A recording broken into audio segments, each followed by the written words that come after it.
Primero que todo, los altos índices de salud, de trastornos de salud mental de profesores y de nuestros niños. Brutal. Hay un paper Francisco, tú lo compartiste y lo tienes seguramente más ahí. Lo puedes compartir o compartir un poquitito lo que aparece. Hay unas cifras pero brutales y que han ido ahora a la fecha, diciembre, de una forma muy tremenda cada vez incorporándose más y a edades más pequeñas, que eso es lo más Ah, terrible. Así es. En este caso, no tengo las cifras más actualizadas del resultado este año, pero lo que sí habíamos venido viendo es que desde el 2005 al 2017, este fue un estudio transversal en Estados Unidos, hubo un aumento del 52% en episodios depresivos significativos en los jóvenes de 12 a 17 años. Sí. Y en los que son un poco mayores del 18 a 25 años hubo un crecimiento del 63%, que no se repite en las generaciones mayores. Entonces, pre-pandemia, digamos, veníamos en un mundo en que los jóvenes se sentían, por las razones que sean, objetivas, subjetivas, otra discusión, pero se sentían cada vez más presionados y exigidos.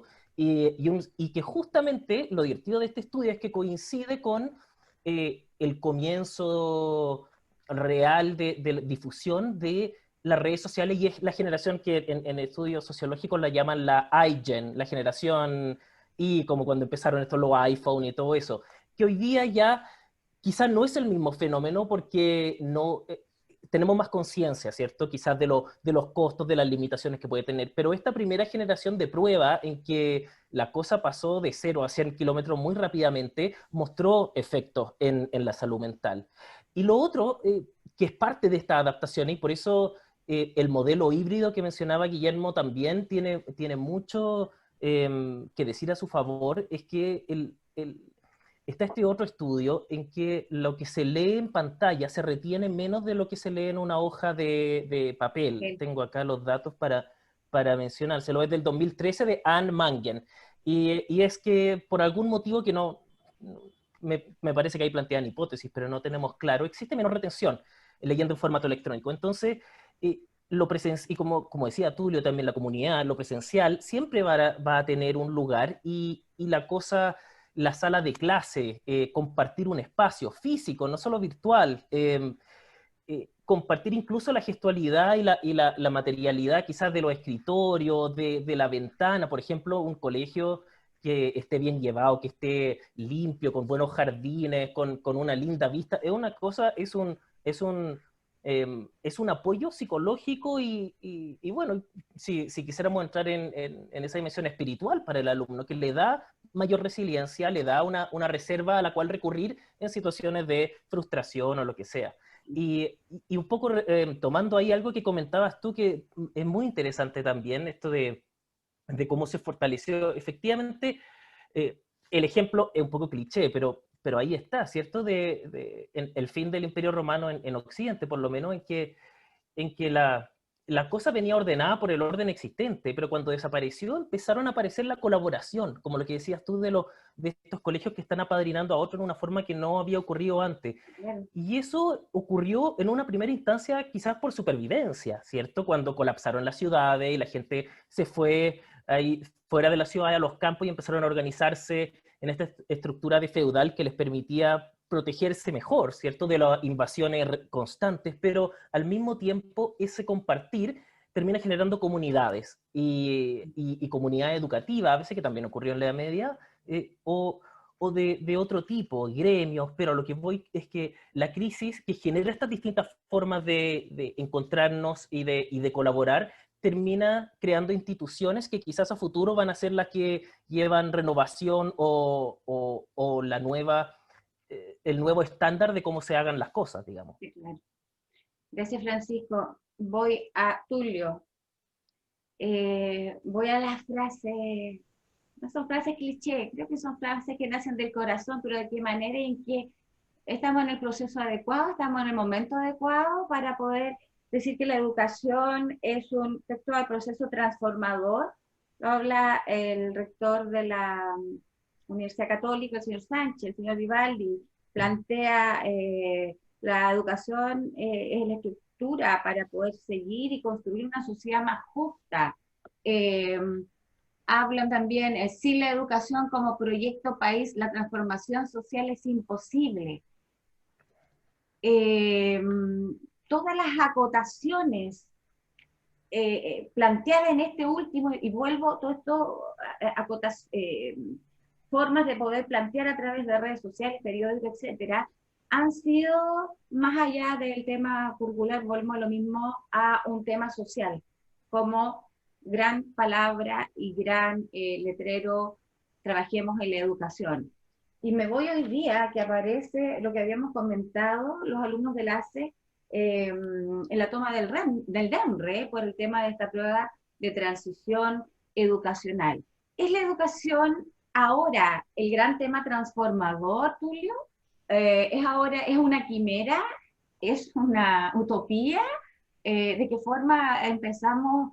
Creo que este elástico se ha ido alargando, alargando, alargando de alguna forma. Ya había una crisis social el año pasado, en octubre, bueno, pero ahora tanta palabra bonita que me alegro y me alegro honestamente de corazón. Pero en las bases, con los pies en la tierra, con los pies dentro de los salones de clase y en la instrucción a nuestros niños. ¿Tu opinión? No, la pregunta es tremendamente difícil porque es multivariable y hacer multivariable es compleja. Eh, Uno puede, digamos, románticamente empatizar con esos conceptos de transformar la educación, la sociedad a través de la educación, pero para poder entendernos tendríamos que primero definir qué entendemos por educación. Sí, claro. Y ahí probablemente tendríamos las primeras diferencias. Si se logra un consenso social amplio, ¿no es cierto?, acerca de qué entendemos por educación, probablemente podría convertirse en una palanca de cambio. Pero si cada cual acá, los cuatro presentes, definimos o conceptualizamos educación, vamos a encontrar diferencias, claramente, y si ampliamos la cantidad de gente a la que le preguntemos, más diferente van a ser todas las respuestas. Por lo tanto, el lenguaje común es fundamental para el entendimiento. Entonces, yo no sé, digamos, cómo los rectores destacados de esas dos grandes universidades conceptualizan ellos educación para ver si estoy o no de acuerdo con su frase, con su sentencia. Dicho esto, yo sí creo que este es el minuto de repensar la educación. O sea, si esta crisis no nos hace plantearnos qué tipo de educación queremos, nada lo va a Ponernos de hacer. acuerdo, sí. Nada lo va a hacer, porque ¿qué más fuerte nos puede pasar que esto? O sea, han muerto más de 16.000 personas. Y eso, claro, dice, claro, somos 20 millones, 15 millones, parecía no tanto. Pero si yo les digo que es un estadio de fútbol lleno, donde todos se murieron, por Dios que impactante. Entonces, si eso no nos hace reaccionar, más toda la otra gente que lo ha pasado mal por temas sanitarios, por temas económicos, incluso arriesgando la subsistencia de muchos compatriotas. Entonces, este es el minuto de repensar la educación y en la medida en que se logra un consenso, se puede transformar en una palanca de cambio. Pero tenemos que primero tener, digamos, ese concepto clarificado, ¿no es cierto?, consensuado y entendido por todos de la misma manera. Si no, va a ser imposible generar puentes de entendimiento o terreno en común. Yo creo que la pandemia nos está dando una tremenda posibilidad porque aceleró algunos cambios que eran necesarios. ¿Ya? Y como eso fue un tema de subsistencia de los establecimientos, lo que se resistían al cambio tuvieron que simplemente ceder o apartarse, ¿no es cierto?, del sistema. Como anécdota, y les cuento, sin obviamente dar los nombres de los implicados, cuando la vicerrectora académica de mi universidad avisó que aquellos docentes que no podían hacer clases en línea no podían seguir trabajando en la universidad, finalizada la reunión, 5 presentaban la renuncia. ¿Ya? Quizás pensando que en otra universidad iban a encontrar las clases presenciales tradicionales y quizás ahí cobijarse, lo que no sucedió, porque todas las universidades tuvieron que pasar al sistema a distancia sí o sí. Entonces, yo creo que la pandemia dio una posibilidad de repensar un sistema educacional que está dando signos de agotamiento, ¿ya? Desde la esfera, digamos, de los colegios, el homeschooling viene año a año ganando terreno, ¿ya? Y en cierta medida lo que se hizo fue adoptar muchas de las prácticas que tiene este colegio en la casa.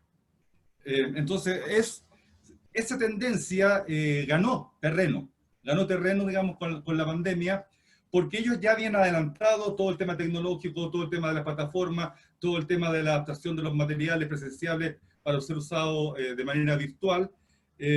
También hay bastantes autores que ya están diciendo que lo que está pasando a nivel mundial es el gran triunfo del enfoque de competencia, ¿ya?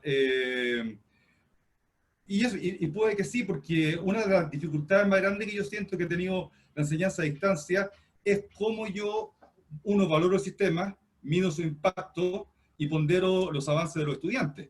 Entonces, la única forma que tengo de hacerlo, ya que no puedo estar precisamente con ellos en la clase e ir viendo los procesos, es analizar los productos. Y el enfoque de competencia, ¿no es cierto?, en su sistema de evaluación, parte por un producto, ¿no es cierto?, que tiene que ser la resultante de un proceso educativo, artefacto que le llaman ahora en la literatura anglosajona, el artifact, y ese producto tiene que rendir cuenta de un proceso, tiene que cumplir con ciertos estándares de calidad y ciertos niveles, y eso sí lo veo, ya lo puedo incluso tocar, lo puedo percibir, lo puedo evaluar con rúbrica, con todos estos instrumentos y técnicas que hay. Entonces, en ese sistema, la enseñanza de competencia o el modelo de competencia y la forma de evaluar competencia a través de la producción de un artefacto o de un producto final, yo creo que ganó mucho terreno con eso, y probablemente va a ir quedando. El sistema híbrido yo creo que también se va a ir imponiendo de dos maneras. O sea, uno, ya hay universidades que están ofreciendo programas 100% online. Se programa 100% online, incluso de antes de la pandemia. ¿Ya? Sí. Otro que tienen el sistema semipresencial, y eso se ha ido consolidando porque ha sido eficiente, y las universidades tienen sus posgrados, sus diplomados, cargados en la plataforma, con todos los recursos instalados ahí, con los sistemas de evaluación, con las sesiones Collaborate, ¿no es cierto?, que se hacen presencial y que además quedan grabadas para la gente que no puede acceder. Entonces, eso ha ido ganando espacio y va a quedar. También yo tengo claro que cuando haya cualquier dificultad, ya sea una pandemia o una crisis social, rápidamente los colegios se van a recoger y van a volver a lo no presencial. Ya van a volver al sistema híbrido o al sistema a distancia porque han encontrado ahí un cobijo y una forma eficiente de abordar problemáticas y de resolver problemas fundamentalmente de seguridad. Yo también visualizo que hay ciertas actividades que se pueden potenciar mucho en los colegios a través del sistema híbrido. Estoy pensando, por ejemplo, en los talleres de reforzamiento. Entonces, ¿cuántas veces me tocó ver a mí, a papá que tenían varios hijos, y tenían que ir varias veces en la tarde a buscarlos porque uno salía a las 3, otro salía a las 4, otro salía a las 5, según si tuviese un reforzamiento o en actividad extraprogramática o haciendo deporte.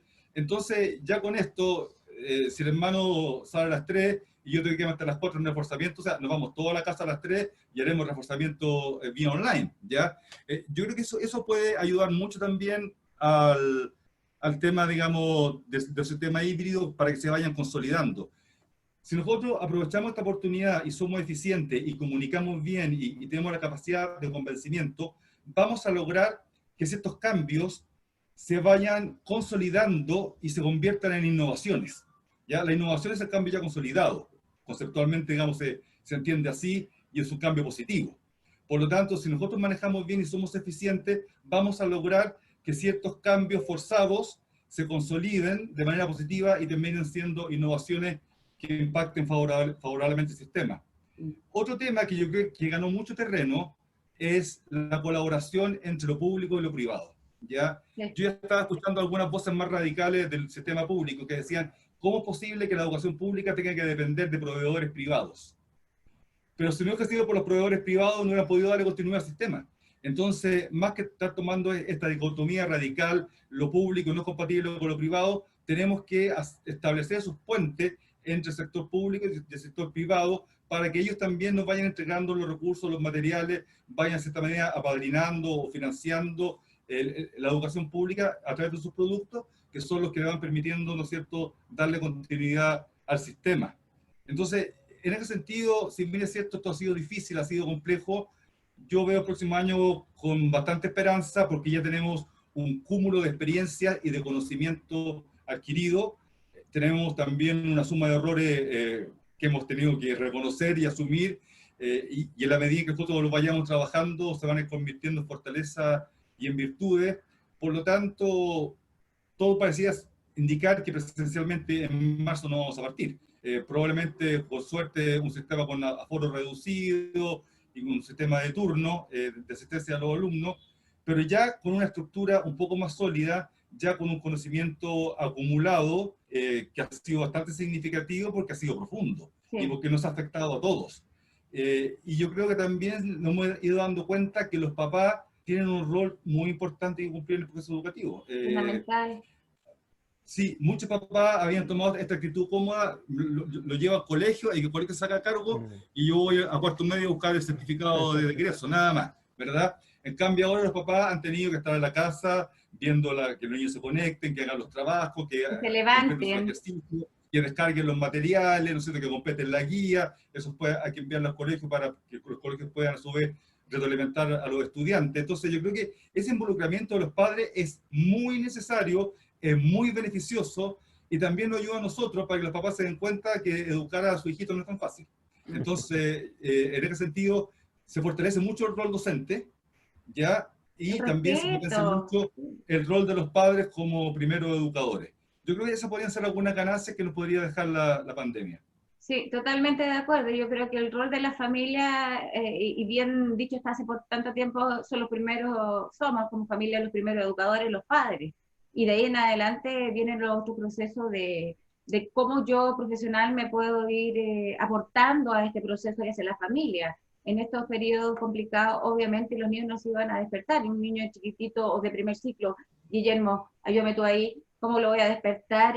Tengo que tener toda una instrucción. Los límites y las reglas son parte del amor, y son parte de la educación, y son parte de una formación, digamos, integral, digamos, de los niños. Entonces yo creo que sí jugó mucho, y creo que sí ayudó de todas maneras a darse cuenta de la responsabilidad de la familia, y por otro lado, del rol del educador, del maestro que está en casa.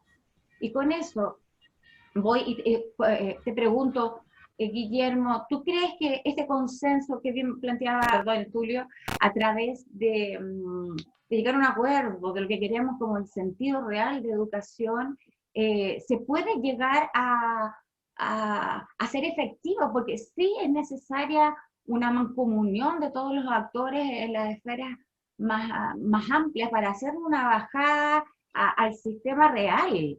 Acá los maestros en la sala son los que están trabajando con nuestros niños, pero mientras no hay una definición acotada en un mismo sentido y remándose en un mismo lado, y que obviamente fluya las buenas intenciones, la enseñanza, la formación moral, integral, etcétera, ¿cómo podemos lograrlo? ¿Tú crees, o de qué manera se puede seguir trabajando en este proceso de consensuar justamente una definición para todos, y poder lograr una colaboración mucho más amplia, que sí, obviamente, acá por obligación se tuvo que hacer?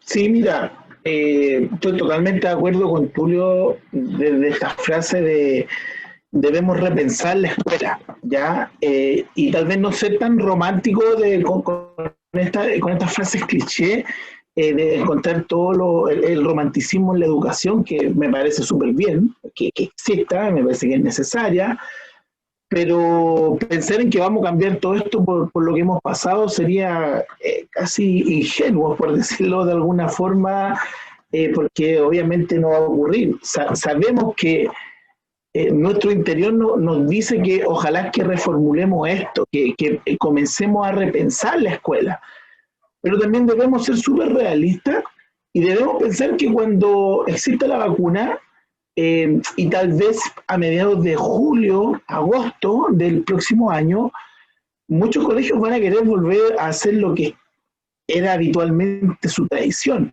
y van a querer volver a colgar un cartel fuera del establecimiento que diga puntaje nacional en el CINSE, que diga colegio con excelencia académica, y lamentablemente sabemos que eso es parte de nuestra realidad, ¿ya? Y también debemos tener la claridad de que eso también va a ocurrir, que van a empezar estas pugnas por volver a ser el mejor colegio en la PCU, en el CIMS, etcétera, etcétera.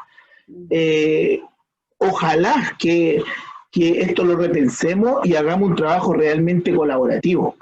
Este programa que incentivó el Ministerio, por ejemplo, de Tutores para Chile, a mí me pareció fabuloso. El que la universidad privada, estatal, no importa su esencia, pudiera aportar al contexto escolar, ya sea donde estuviera, fuera privado, fuera en un campamento, fuera en el sector municipal. Lo encontré súper bueno. Los chiquillos se nutrieron de experiencias que han sido muy enriquecedoras para ellos. Y ese trabajo de que hablaba Tulio, por ejemplo, a mí me parece que se ve reflejado completamente en este programa que hizo el Ministerio, que era Tutores para Chile. No lo he visto publicitado en ningún lugar. Lo sabemos nosotros. Y ahí voy a esta poca inteligencia que hablo yo desde las autoridades en permitir gastar 300 millones en un comercial que fue noticia trending topic en todos lados por la cantidad de dinero y no sacar lustre a este plan y a este programa de Tutores para Chile, que es excelente. Entonces yo digo, ¿cómo no existe un ser que tome esto y gaste 100.000 pesos en publicidad? Porque es algo súper bueno. Sin embargo, está este otro tema que sale a la luz pública porque en realidad yo creo que es un despropósito lo que se hizo con el comercial, entre comillas. Guillermo Robles lo opina, porque lo pudimos haber invertido obviamente en chip de internet para todos, preparándonos para lo que viene en el 2021.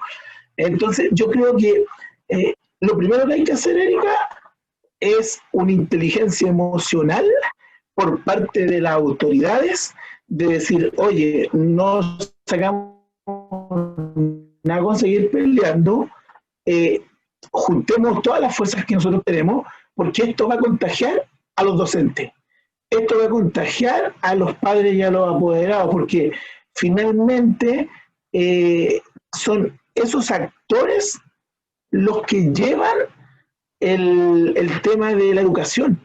Yo estaba mirando, de hecho está acá, hay una portada que salió en la cuarta, la segunda, la tercera, de una columna que me pidieron, en donde, bueno, la catalogaron como papitos, hubiera sido no tan coloquial, pero pusieron, papitos son la clave en la educación a distancia en la pandemia.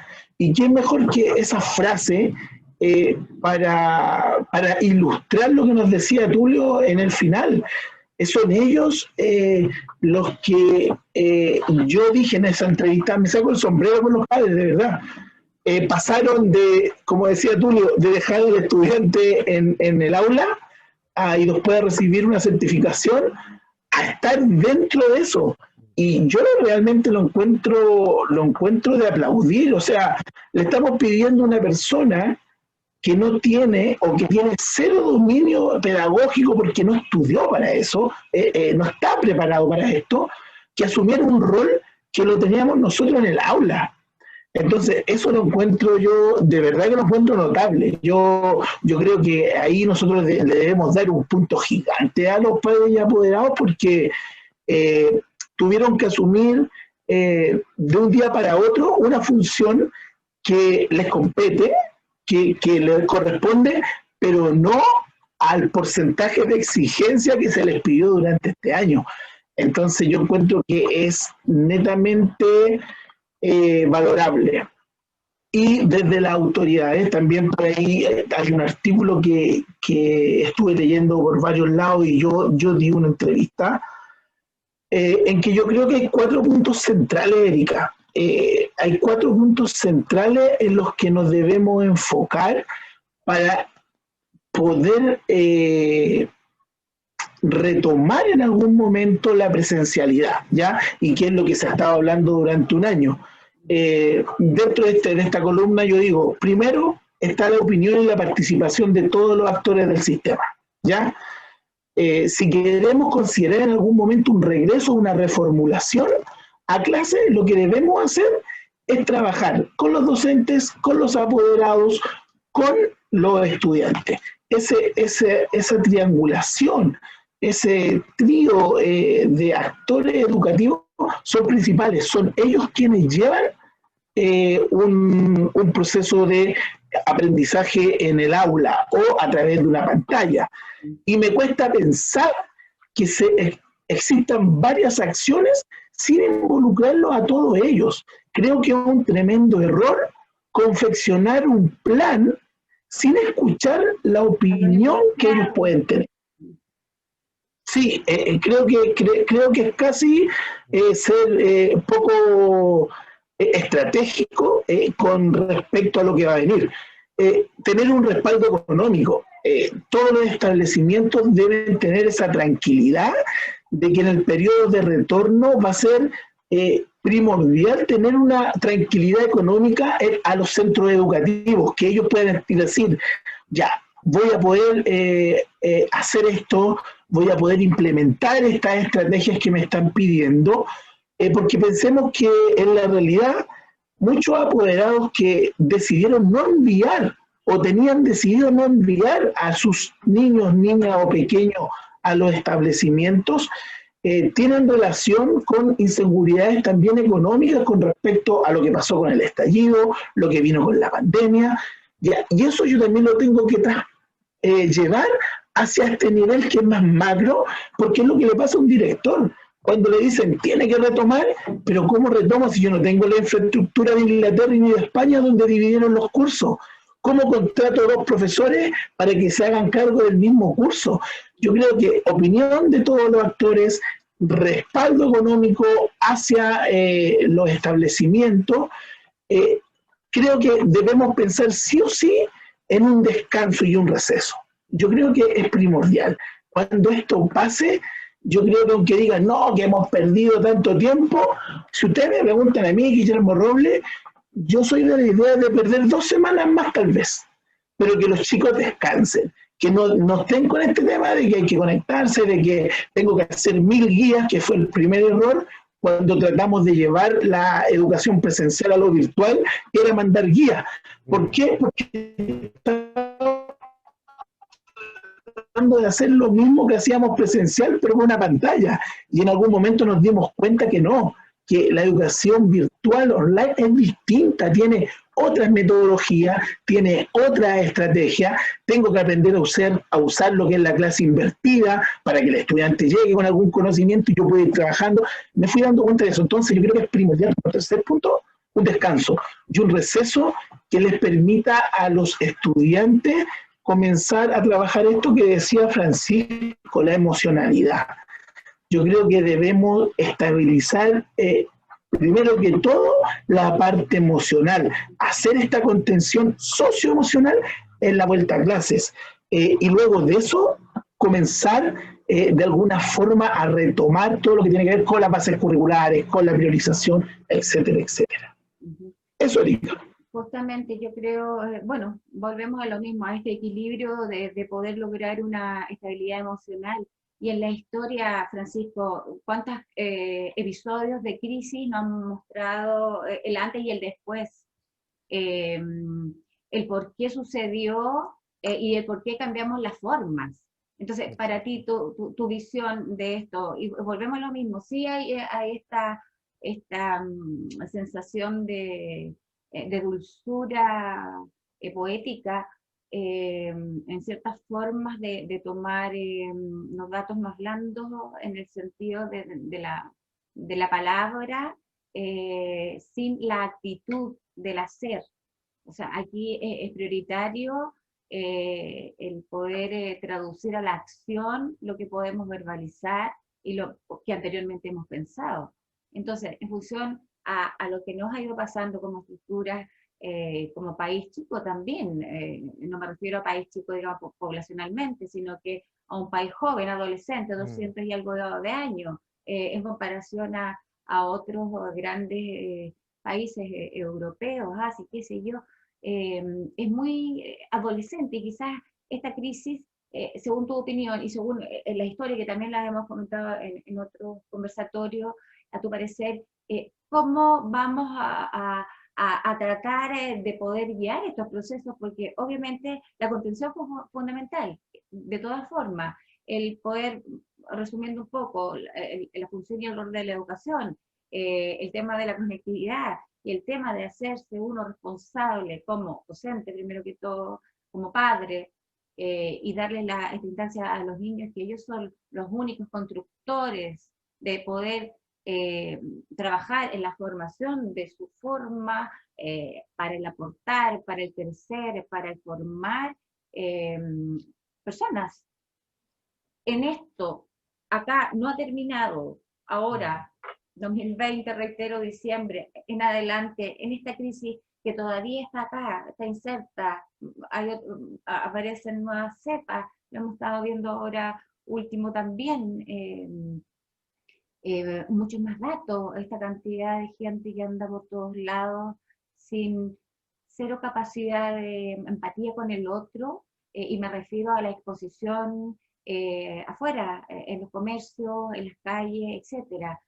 A tu juicio, un poco, y según la historia, ¿cómo crees tú y de qué manera podemos ir abordando estos cambios de una forma no tan, como el libro, ternura y firmeza? O sea, aquí hay que tomar las riendas del control de alguna manera, tomando lo más positivo, obviamente, y el balde más a la media, que ni siquiera vaso, el balde más ahí a la media, para llegar a estructurarlo y ¿no? De esta estructura académica, educacional, como formación de personas. Bueno, es una tremenda pregunta, O sea, perdóname, Francisco, que me explayo. No, pero está bien, está bien.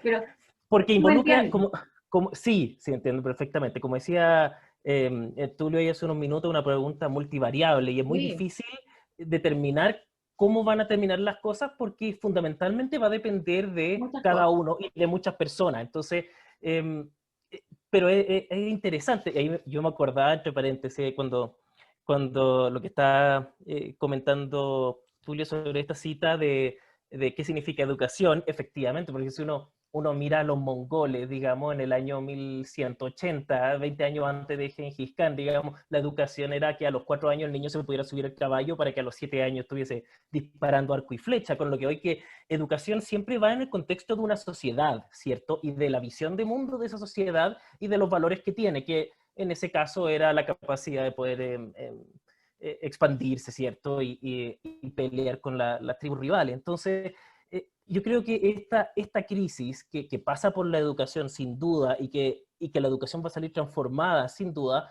está cambiando o acelerando los cambios que ya venían en una serie de instancias, ¿cierto? Que ya cae perogrullo.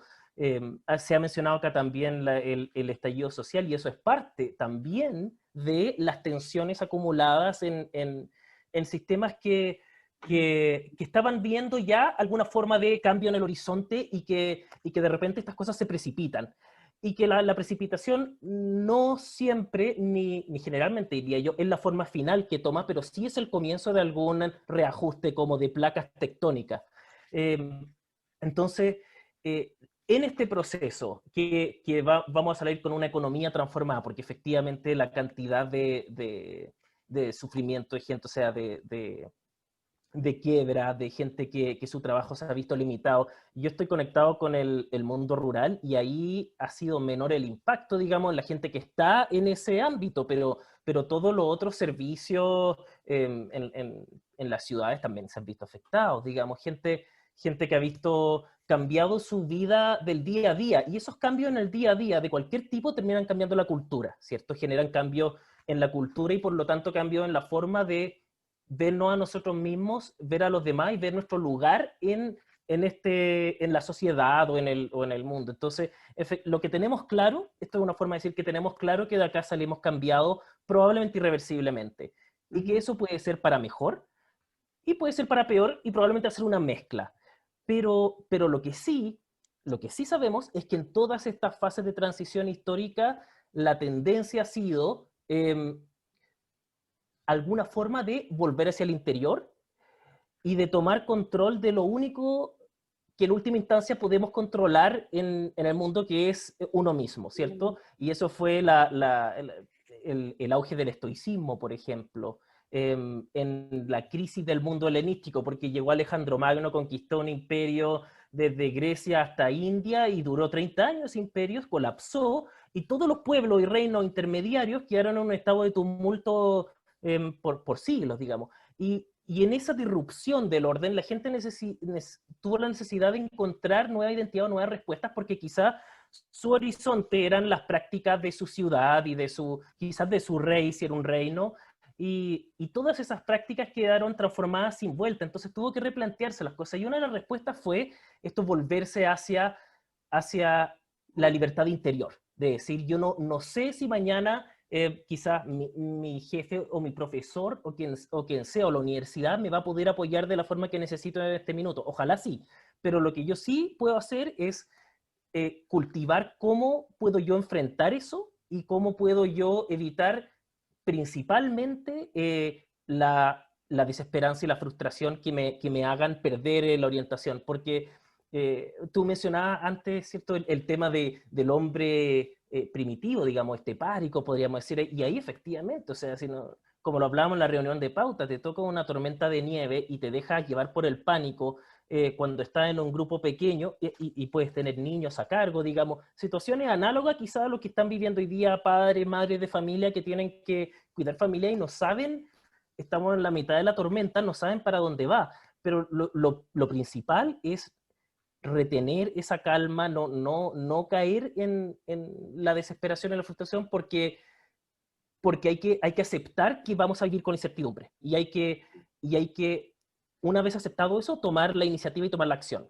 Y la acción probablemente va a consistir en las cosas que han mencionado acá Tulio y Guillermo, de nuevas formas de asociatividad, nuevas formas de plantearse la educación, eso, pero no esperar que van a llegarnos hechas, sino que una vez hecho ya digamos, de vuelta la calma interior, digamos, poder sentarnos y empezar a conversar de qué podemos hacer para el bien de los alumnos, para que el sistema funcione, y con la libertad que se mencionaba acá antes también, que la crisis nos da para cuestionarlo todo en ese sentido, con la libertad que nos da para decir, bueno, mira, acá ya tenemos la evidencia empírica de que en caso de emergencia esto no funciona, entonces, ¿cómo lo podemos replantear? Y eso ha ocurrido en todas las civilizaciones cuando llega el minuto en que la forma de hacer las cosas se encuentra con circunstancias que no permitan que se sigan haciendo de esa forma. Y en ese sentido quizá hay que perderle un poco el miedo a los cambios que van a venir necesariamente y tratar de abordarlos de la mejor forma nomás. Justamente. Se pasa el tiempo volando, pero no me puedo quedar con una pregunta y 2 minutos para cada uno antes del cierre. Prueba de transición universitaria.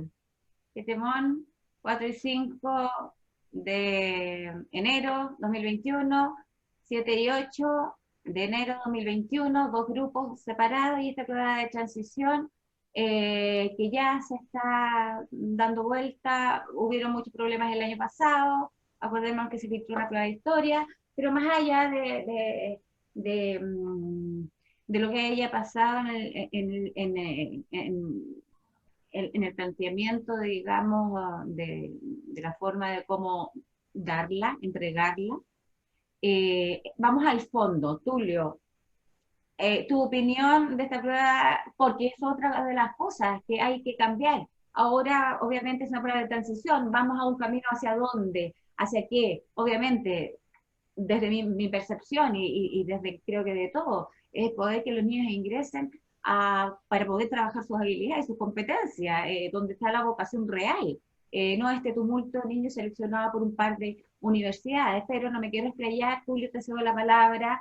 Ya lo habíamos conversado un poquitito antes, pero esta prueba que se va a dar ahora en enero y con el temor de complicaciones, con un año que ha sido totalmente atípico, donde los niños han sacado la mugre y los profesores también en la preparación, otros no tanto, han tenido conectividad en zonas más donde no hay conectividad, ahora último, recién para preparar un par de ensayos, que lo encuentro horrible, por decir lo mínimo, pero se nos viene ahora un par de semanas más esta nueva etapa, este nuevo camino para esta prueba, para poder entrar a la universidad. Sí. Bueno, la pregunta es difícil porque hay un sistema que está instalado hace mucho tiempo, nos guste o no, y hemos jugado con esas reglas. La respuesta pasa fundamentalmente dentro de un marco mayor de reflexión que tiene que ser lo que dije anteriormente, o sea, qué tipo de educación queremos. Porque el tipo de educación que nosotros queremos se ve reflejado en los instrumentos, los procedimientos que ese tipo de educación va generando. Por lo tanto, no se puede, digamos, responder esa pregunta como si la prueba fuese un elemento aislado, ¿no es cierto? Y aparte del sistema. O sea, yo creo que la prueba es un representativo más de un modelo de educación, ¿no es cierto? Y que está agotando, y que como se está agotando, está entrando en crisis. Yo siempre he cuestionado mucho porque la prueba mide supuestamente ciertas capacidades intelectuales, la parte de lenguaje, la parte de matemática. Antiguamente la prueba académica había más pruebas específicas. Después, no, que ahora la prueba va a evaluar habilidades, pero no es tan claro porque las habilidades no se dan solas, tienen que estar dentro de un contexto y ese contexto son los contenidos, y el tratamiento metodológico del tipo de pregunta de la prueba es lo que puede eventualmente, digamos, entregar algunos indicios de las habilidades intelectuales que están, digamos, implícitas en el tratamiento metodológico de los instrumentos que se aplican. Si la pregunta es, ¿requerimos o no la prueba? Desde el minuto que más allá de si están acreditadas o no están acreditadas, en Chile hay 58 universidades, y si uno suma todas las vacantes que ofrecen todas las universidades, sumadas a las de regiones, versus la cantidad de estudiantes que dan la prueba de selección o la transitoria, llegamos a la conclusión de que no hace falta la prueba porque hay más vacantes que estudiantes que quieren ingresar, ¿ya? Entonces, finalmente, si uno es realista y llevamos esto a un nivel de pragmatismo extremo, ¿para qué sirve la prueba de transición? Bueno, para asignar los fondos indirectos, para los puntajes altos, y dos, para ver quién entra a la Católica y a la Chile a 5 carreras, ya que son las llamadas carreras tradicionales, y que también, digamos, ya hay jóvenes con puntajes muy altos que están estudiando carreras que antiguamente eran alternativas, y cuyos padres han estado horrorizados de que el hijo está estudiando ecoturismo o gastronomía, y resulta que después los chicos van saliendo, colocan un emprendimiento y logran, digamos, aportar a la sociedad y desarrollarse exactamente igual. Y no hace falta ser ingeniero o abogado para eso, y que lo quiera hacer, pero no es un problema, o sea, cada cual tiene que seguir su vocación. Entonces, realmente, se requiere una buena prueba de ese tipo. Yo tengo mis serias dudas al respecto. Y otro cuestionamiento es que la prueba, claro, supuestamente mide cierta habilidad cognitiva, pero por otra parte uno sabe que hay una vocación detrás. Y esa vocación tiene que ver con mis aspiraciones, con mi modo de ser, con mis creencias, con mi escala de valores, y eso no lo pondera, ¿no es cierto?, ni mucho menos lo puede calificar ni medir en un puntaje, una prueba de ingreso, y que es un elemento, digamos, fundamental. Imagínese un profesor sin vocación, un desastre. Un médico sin vocación, un desastre. Entonces, yo no puedo, digamos, colocar todo mi centro en un ámbito cognitivo cuando la persona tiene otros ámbitos en los cuales se desarrolla, que tiene que ver la parte emocional, la parte sensible, la parte afectiva, la parte espiritual, el desarrollo físico también. Hay ciertas carreras que requieren de estar en buena forma física por un tema también de salud y por el mismo ejercicio de la carrera, sea un médico cirujano o tiene que ser capaz de estar parado operando 5 o 6 horas. Bueno, ¿y cuánto rato está parado haciendo clases? Obvio. Exactamente, y eso requiere preparación. Entonces, hay una serie de factores que quedan fuera con un tipo de prueba de selección psicométrica, para usar el término técnico. Yo creo que hay que ir incluyendo otros factores más bien de criterio, ¿no es cierto?, de corte sociométrico, que hagan que el proceso sea más holístico, más integral, y que dé cuenta de la integralidad de los seres humanos. Justamente. Guillermo, tu opinión justamente para esto, porque tú recibes alumnos que van a estudiar docencia, que van a estructurar una sociedad supuestamente en condiciones, y vamos a la vocación, porque vamos a formar. Sí, es una gran pregunta. Por ahí Tulio lo dijo en algún momento. Yo creo que el ingreso a esta educación terciaria tiene que ver con algo multifactorial, ¿ya? El determinar, y concuerdo plenamente, pero muy plenamente con Tulio, el determinar en primer sentido si hace falta la prueba, es necesaria.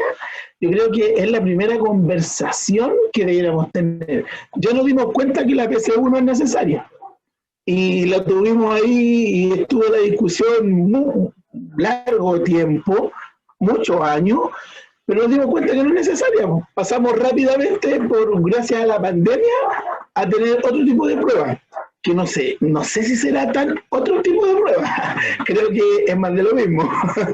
Por lo tanto, creo que estamos tratando de acomodar esa instancia para que no se pierda cuando realmente no sé si es necesario. Creo que hay otros factores. Yo lo he visto en las pedagogías fuertemente, de que hay unos requisitos especiales para las pedagogías.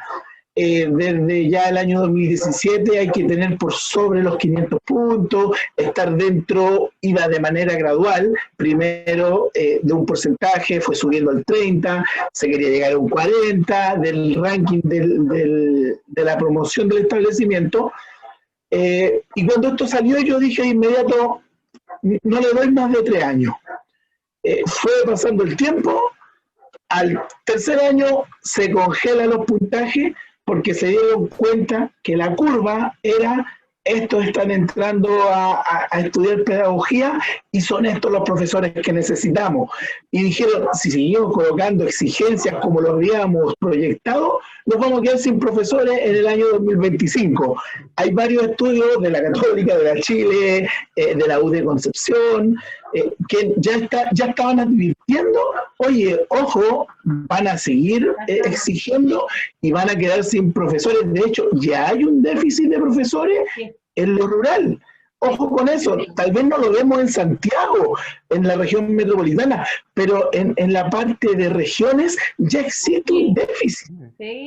Y es brutal. Entonces, ahí es donde yo digo, ya, a las pedagogías, por ejemplo, se nos pide que la universidad esté acreditada. Se nos pide que la carrera esté acreditada. Debemos tener una doble acreditación para poder tener admisión en pedagogía. Y los chicos tienen que cumplir estos estándares. Y aquí hay algo fundamental que ustedes han tocado: vocación, capacidades que me van a permitir ejercer esta docencia. Y yo creo que esa integralidad que me dan estos elementos se están dejando de lado. Y esa prueba, esa PSU, yo perfectamente en el área de educación, o podría ser para salud, para ingeniería, yo ahí haría algo que estuviera regulado, pero que apunta a la integralidad de estos estudiantes. Ya, tú vas a estudiar educación parvularia, muy bien, tienes acreditaciones en tu carrera, está todo válido, saliste con un NEM o un ranking de porcentaje que te habilita, pero creo que falta esa otra parte, como se hacía antiguamente, esa entrevista. Esa entrevista, cuando a veces, y aquí hago un mea culpa, cuando uno está en la universidad y tú dices, ¿cómo este estudiante llegó al último año? Y empiezas a hacer memoria y dices, si no hay más, no hay un requisito de integralidad de lo que él quería estudiar, tal vez entró a estudiar esto porque no le dio el puntaje y le dijeron, ya estudia pedagogía, que es una de las cosas que a mí obviamente me enfurece cuando escucho esa frase. Pero es porque no está eso. Yo prefiero 1000 veces tener un test de integralidad en un estudiante a que me haga una PSU. Eso es un indicador más potente de que vas a ser un buen profesional, un buen profesor, una buena educadora, un buen profesor de educación diferencial, a que hayas sacado 700 puntos en la PSU, pero finalmente estudiaste la pedagogía porque lo encontraste o te llamó la atención. Yo creo que va totalmente enfocado a eso, Erika. Sí, de todas maneras. Y me voy a Francisco. Francisco, en los centros de formación técnica, en los institutos profesionales no se pide prueba de ingreso, esta prueba de transición ahora. Y veo, cuando uno ha estado en las dos caras, que no hay mayor cambio, digamos, de carrera, siendo centros de formaciones técnicas mucho más cortas, digamos, también. Y veo que los chicos salen como mucho más potenciados, convencidos y con una impronta mucho más jugada a lo que ellos decidieron hacer. Será obviamente porque a lo mejor no están condicionados a lo anterior señalado, a esta convicción del saber bien lo que yo voy a hacer, mi vocación hacia dónde se canaliza, o los mismos ingresos, que aquí yo no estoy sujeto a esto, esto otro, para poder diversificar mi formación a futuro como profesional. Pero lo veo en los centros de formaciones técnicas, como te digo, y en institutos profesionales, mucho menos deserción que hay en la instrucción que hacen las universidades, porque sí hay unas generaciones que a mitad de camino, pucha, no me hallo, no me encuentro, es que parece que la carrera, es que acá, o sea, casi titulándose, van los chicos, bueno, muchas cercanas, acá con muchos, soy mamá de 4 chicos, entonces sí lo he visto con compañeros, con gente, con niños que están alrededor, que no me encuentro, no me hallo, que me gusta esto otro, y ahí van, después de 3, 4 años, a cambiarse a lo que él decidió hacer. Justamente, vamos estudiando cine, vamos estudiando arte, vamos estudiando música, me voy a hacer esto otro. Me voy al centro de formación técnica. ¿Tu opinión, Francisco? Y sobre lo que dice Erika, a veces yo también lo he visto, no es un solo cambio, ¿cierto? Porque obedece a algo quizá que no se logró en el colegio, no se logró bien, quizá esa orientación, entonces hay casos de gente que se cambia de carrera 2, 3, 4 veces porque no lo está encontrando ahí. Ahora, es súper interesante la pregunta que haces porque efectivamente esa es una de las tendencias. Estábamos hablando de ver tendencias, esta es definitivamente una de las tendencias. Y estoy totalmente de acuerdo con lo que han dicho acá los dos invitados muy preparados sobre el tema de la prueba. Absolutamente. Y creo que eso también va hacia el concepto de la carrera de 5 años, digamos, que tenemos en Chile, este tema de, entonces alguien se cambia a los 3 años y ya tiene 3 años detrás, y me parece que eso es uno de los grandes atractivos de los centros de formación técnica, carreras más cortas, porque además en el nuevo escenario que estamos, que tiene cosas buenas, cosas malas, pero esto del aprendizaje permanente, ¿cierto? De estar permanentemente capacitándose, haber estudiado 5 años a los 18 y después nunca más, ya no es la realidad. Entonces, si uno va a estar haciendo un diplomado o un postítulo o alguna forma de capacitación híbrida, lo que sea, digamos cada 5 o 10 años en una carrera profesional del futuro, no es tan necesario haber estudiado 5 o 6 años quizá en alguna universidad. Entonces, en ese sentido, siento que los centros de formación técnica están más alineados con lo que está exigiendo en la práctica, no quizá en el discurso, en la práctica la sociedad. Y la capacidad de salir y tener prospectos de empleo también es algo en que los centros de formación técnica yo creo que le llevan la delantera a algunas universidades por el mismo tema. Las universidades representan este modelo, o sea, representan una forma del modelo que cuando se concibió no era un modelo masivo de educación y se convirtió en un modelo masivo de educación y por lo tanto no está preparado quizá o se quedó o se ha ido adaptando pero no a la velocidad de los cambios. Entonces sale gente que le cuesta muchas veces insertarse y de las mejores universidades y de las carreras tradicionales que estábamos hablando antes y que se pueden demorar 1 o 2 años en encontrar trabajo porque también está pasando que como gran tendencia los puestos de trabajo están disminuyendo en cantidad y más cosas están quedando sujetas a automatización o a otras cosas. Entonces, creo que ahí hay una gran oportunidad en los centros de formación técnica y yo creo que si hay gente joven que siente que esa es una posibilidad, lo puede considerar. Hay espacio para también, si quieren estudiar universitariamente en la vida digamos, ya mayor, también existe esa posibilidad y quizás le sacan hasta más provecho teniendo la madurez de no haber entrado ahí a los 18 años al carrete o qué sé yo, y de no aprovecharlo tanto como cuando uno quizás mayor se paga un postítulo y uno lo está sacando el jugo porque uno está ahí porque quiere, digamos. Entonces, absolutamente. Y además, en este mundo de cambio tan permanente, esa cercanía con el saber hacer que mencionabas tú es una ventaja. Es una ventaja. Creo que hay que tener bien presente que estamos viviendo el final de un gran ciclo económico y que las realidades de los nuevos ciclos pueden ser distintas y hay que evaluar cuánto queremos poner de nuestro tiempo y esfuerzo en las cosas que han venido funcionando, pero que ahora están en duda, y cuánto queremos poner en quizás nuevas posibilidades. Probablemente la respuesta no es ni irnos totalmente por uno ni totalmente por la otra, pero hay que tener eso sí presente, que estamos en esta fase de transición, absolutamente. Claro, de todas maneras. Bueno, estamos ya concluyendo. Me gustaría en un minuto, no sé, quizás un aliento o una frase, no cliché, pero una frase de sentimiento real, racional, a tantas personas que le están pasando mala. Estamos en vísperas del nacimiento de un niño, y nace un niño con nueva esperanza. Quiero que nazca un niño que traiga mucha certidumbre, mucha paz, mucha colaboración y sobre todo bajar esa angustia que tantas familias tienen. Me gustaría, Tulio, un minuto, por favor, cerrando, un deseo para este niño que se nos viene ya y está a punto de llegar a este mundo. Sí. Bueno, primero agradecer el espacio, agradecer las constantes invitaciones. Siempre ha sido placentero poder compartir ahí con destacados también invitados ideas acerca del tema que nos apasiona y al cual hemos dedicado nuestra vida, como es la educación, ¿no? Yo quisiera dejar un mensaje muy corto, ni siquiera voy a ocupar el minuto. La pandemia llegó sin avisar, llegó golpeando fuerte y ni siquiera respetó que abriéramos la puerta, simplemente irrumpió, ¿ya? Pero los resultados no vienen predeterminados. No vienen predeterminados. Los resultados van a depender de nuestra capacidad de adaptarnos, de organizarnos, de responder a ellos.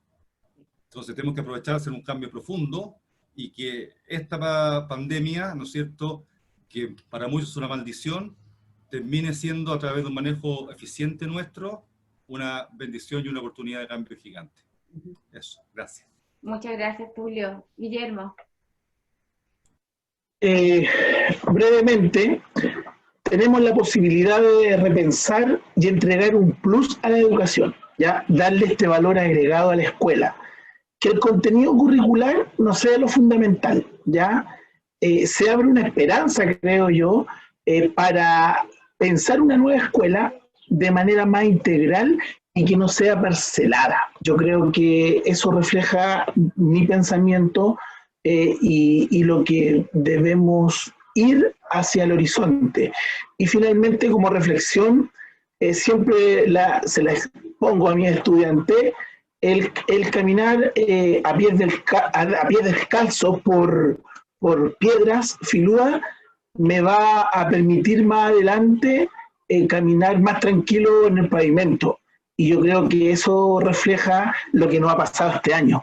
Estamos en una tormenta, pero sin duda esto que hemos tenido como aprendizaje nos va a servir para caminar con una tranquilidad más adelante y ante cualquier eventualidad vamos a ver cómo podemos reaccionar. Muchas gracias, Guillermo. Francisco. Bueno, me gustaría repetir lo que dijeron acá los dos invitados, porque la verdad es que eso es exactamente lo que siento, lo comparto. Si hay alguien acá viendo que esté a punto de dar la prueba, por ejemplo, o que esté en una situación así, me gustaría decirle que, uno, que va a pasar, o sea, la situación, esta angustia va a pasar, y que él tiene incidencia, o ella tiene incidencia sobre el resultado. Está en la persona cambiar su circunstancia.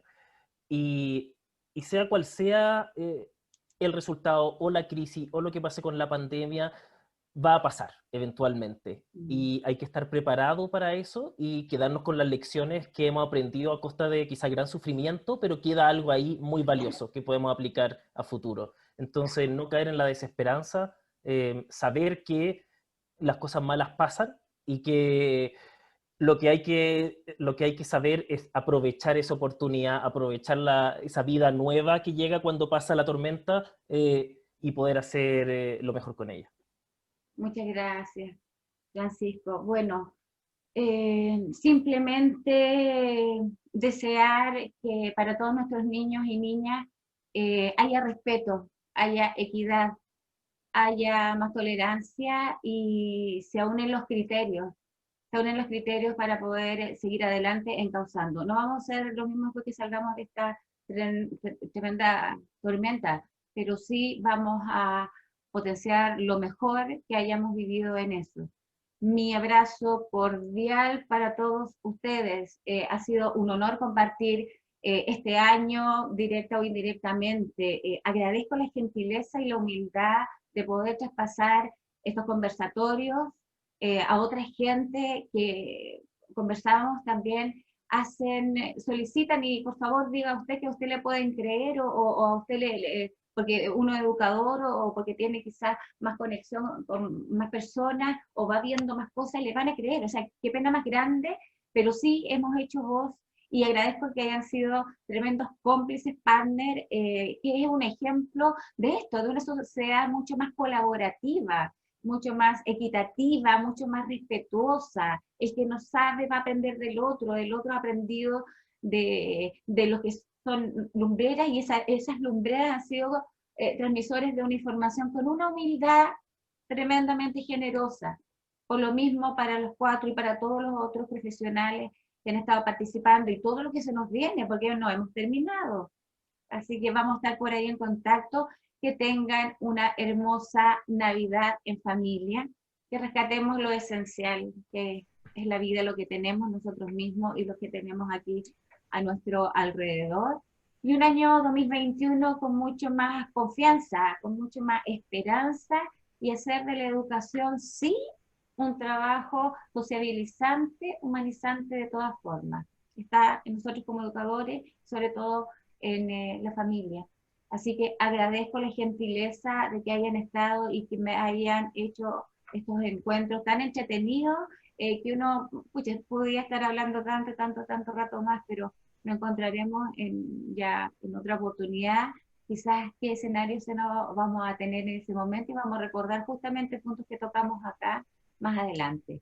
Un abrazo cordial, mis mejores deseos, reitero, para este nacimiento, para este niño que viene a cogerlo con toda la alegría y con toda la buena energía, y un 2021 en las mejores condiciones. No pidamos más, estemos ahí el 2021 en las condiciones que sea, pero que se nos venga, y adelante con todo. Muchas gracias por estar, gracias, y por estar. Gracias, igualmente. Feliz Navidad. Muchas Muchas gracias. gracias, Erika, por la invitación. De nada, muchas gracias a ustedes, reitero, han sido tremendos partners, tremendos conversadores, tremendos docentes, y qué grato es esto, demostrar que justamente el valor que tiene la educación, y eso es lo que hemos rescatado durante estos conversatorios, y de aquí en adelante, tantas cosas más que se nos vienen. Un abrazo muy grande para todos, y nos vemos ya pronto, ¿ya? Gracias. Adiós.